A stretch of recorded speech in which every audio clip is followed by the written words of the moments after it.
আওয়ামী লীগের বিরুদ্ধে আপনারা শুধু বিএনপি নয়, এনটি যারা আওয়ামী লীগ আছে সবাই একটি প্রশ্নে আপনারা ঐক্যবদ্ধ থাকবেন। সেখানে আপনারা একে অপরকে ছাড় দিবেন, কিন্তু দলীয়ভাবে যার যার অবস্থান অবশ্যই থাকবে।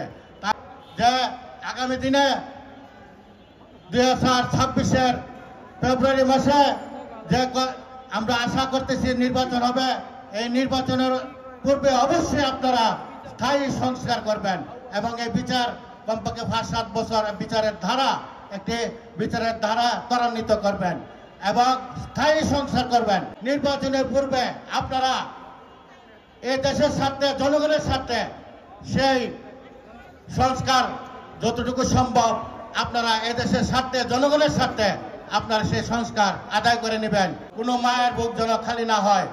আপনারা জানেন 1971 সালে দেশ স্বাধীন হয়েছে। সেই স্বাধীনতার পর 1924 সালে আবার আমরা এই আন্দোলনের মাধ্যমে স্বাধীনতার চেতনা পুনরুজ্জীবিত করেছি।